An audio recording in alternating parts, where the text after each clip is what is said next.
Quran Surat Al-Baqarah ayat 86. A'udzu billahi minasyaitonir rajim.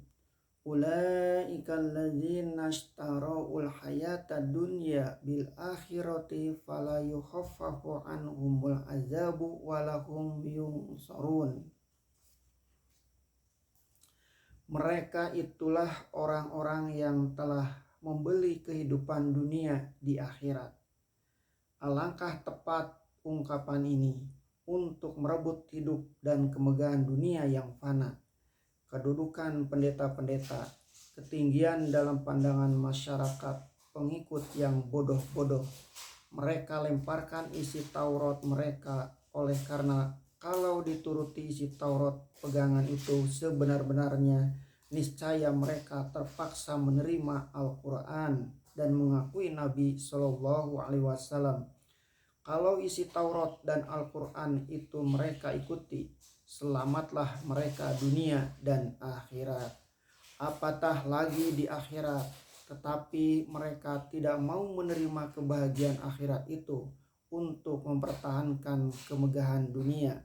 Akhirnya akhirat tidak dapat, dunia yang dipertahankan itu hilang pula dari tangan, maka tidaklah akan diringankan bagi mereka siksaan itu, baik siksaan dunia dengan kekalahan mereka yang berturut-turut, sehingga akhirnya di zaman Khalifah Umar bin Khattab sisa-sisa mereka yang tinggal pun disapu bersih.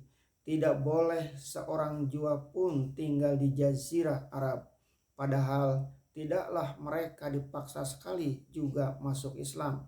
Bahkan mereka diberi kehormatan sebagai ahlul kitab.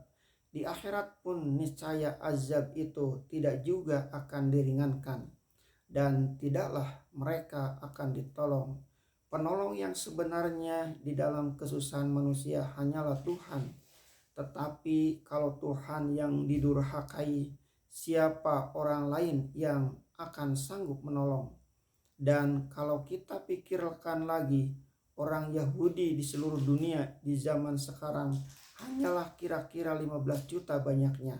Sedangkan kaum muslimin menurut catatan setengah pencatat telah mencatat jumlah sampai 500 juta. Tersebar di seluruh tanah yang penting di timur dan tersebar di mana-mana di dunia. Berapa kali pula mereka telah berpecah sesama sendiri. Bukankah ketika orang Islam dikeluarkan dari Spanyol habis-habisan setelah kekalahan kerajaan Bani Ahmar di Granada, tidak ada orang Islam dari negeri lain yang sungguh-sungguh membela? Bukankah peperangan hebat terjadi 300 tahun yang lalu di antara kerajaan Islam Turki dan kerajaan Islam Persia atau Iran karena pertentangan mahzab pada akhirnya dan perebutan tanah kuasa pada batinnya. Dan di saat-saat itu pula lah mulai berkembang penjajahan negara-negara barat kepada negara-negara Islam. Moga-moga ayat yang dimulai untuk orang Bani Israel ini yang tinggal tertulis untuk kita menjadi ikhtibar dan perbandingan bagi kita.